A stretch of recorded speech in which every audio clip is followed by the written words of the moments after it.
Welcome to the first episode of the Working Dog Report, brought to you by the Arizona Working Dog Alliance. Now, this is going to be on a YouTube Live. We're going to do some YouTube Lives. We're going to put it on our podcast page. And this is just going to be for all the HRs, the HBs, the SBs, all those bills and all the legislature that's going on right now. This is just an intro, let you know what we're going to do. If you have any kind of topic that you want to get hold of us about, email us at azwda@outlook.com. If you're having trouble in your state, no matter where it is, let us know. We'll let you on, we'll let you talk about it. We'll try to get the information out there. That's what this whole Arizona Working Dog Alliance is about.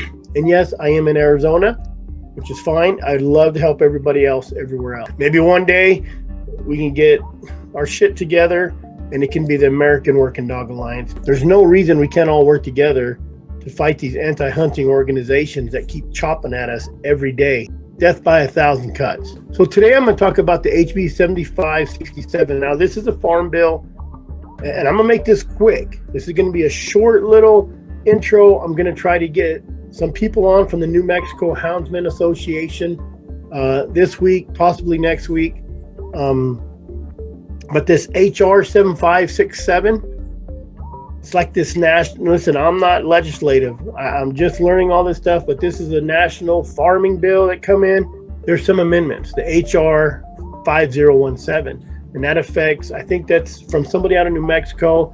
Like I said, I'll get somebody on who knows more about it, but you need to look into this stuff. ChatGPT it up, look it up, go to search the HR 7567 bill. It'll show you what it affects, and then search the HR 5017 bill. And if you're in New Mexico, it's not just that state. What happens, this stuff bleeds across the United States. So one state gets it passed, the next state does it. And these are organizations, anti-hunting organizations, that keep pushing this. We're trying to bring it to you to get you to be aware of it and to let you know, no matter if you're Virginia, Nevada, Arizona, Utah, New Mexico, sooner or later, if it works in that state, they'll bring it to your state. So what I did is I went to ChatGPT and I looked it up, and I'm gonna tell you, let me just explain this. The 7567 bill, HR 7567. The bill is designed to update and extend the U.S. Department of Agriculture's USDA programs all the way to 2031. Now these big bills, like these farm bills, they're anywhere from 700 to 1,000 pages plus. So it's not like we're going to sit around and read everything about it. And they typically cover 12 major policy areas: farm commodity, crop insurance, conservation, rural development, agriculture research, nutrition programs, forestry, trade and export, specialty crop programs, livestock and meat processing policy. Now, doesn't just mean this. There's a lot of little hunting stuff in there that they'll push in. And now this amendment, to me, which was sneaky, they brought it in. So I kind of read through the little ChatGPT stuff about the bill. And then I typed in 5017, the HR 5017. And on the actual farm bill, I mean, this is what the hunters should be watching for. Habitat funding. Farm bills fund huge amounts of habitat restorations. Predator and invasive species policy. In Arizona right now, our invasive species that we're worried about is the horse and the wolves. Man, it's hard to battle the wolves. There is some stuff coming out. We have some legislatures that are going against them, but these horses they're killing us right now. Land access. Some farm bill programs indirectly influence public access or habitat on private lands. So it does affect us a little bit. But the amendment that they brought forward is the Greyhound Protection Act. No, it don't just affect greyhounds. They want to commercially ban greyhound racing nationwide. And they've been doing this. They've chopped it up, just like the rooster fighting, just like everything else they don't want to happen. It prohibits exporting racing greyhounds overseas, and it bans the gambling on dog racing U.S. Now it may not seem like it affects hunting, but those are just the stated goals. The language used in this bill is really broad, and the critics are saying it could affect open field coursing and live game pursuit with sight hounds. One section targets events where dogs pursue live animals visually, not scent, but visually. This is what open field coursing is. The key concerns for the houndsman include interstate travel for coursing. The bill could make it illegal to transport a dog across state lines to participate in live game coursing events. That means someone from Texas bringing dogs to New Mexico, someone from Arizona going to New Mexico event. This could potentially violate federal law. So then there's limitations again. There's that holding you down. The open field coursing language, the legislation reportedly defines certain live game pursuit events as illegal, which critics say that it could cover traditional coursing competitions, and that's what they'll do. They'll bring it in, and then it's a vague language, so it could affect jackrabbit coursing, traditional sight hound field trials, and live game coursing competitions. Of course, then when they do that, then you got your fines, your potential prison time, your jail time. These violations will carry these penalties similar to the animal fighting laws.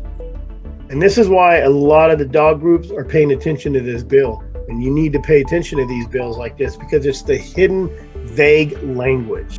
So the language is pretty vague in some of these bills and can be construed in a court of law that wouldn't work good for the hunting community. They are saying that there's going to be some activities that remain legal, like lure coursing, scent drag training, many traditional scent hound hunts, lion bears, raccoons, because those aren't a visual pursuit event. However, some groups still worry. However, if you think about it, what there's to worry about, again, is the vague definitions expanding later through the regulation. So they get their foot in the door, basically, is what they're doing. Now, why is New Mexico the center of the debate? New Mexico is one of the few states that open field jackrabbit coursing with sight hounds has historically been practiced. Because of that, New Mexico houndsmen, sight hound clubs, and field trial groups have been some of the most vocal opponents on the amendment. But as of right now, the amendment's passed in the House Agriculture Committee. The full House still has to vote on the Farm Bill, and the Senate will write down its own version, which is great, and that could go either way, which may or may not include the language. So the coursing provision is not law yet, but it could be. So this is why you have to pay attention. This is why you have to email senators,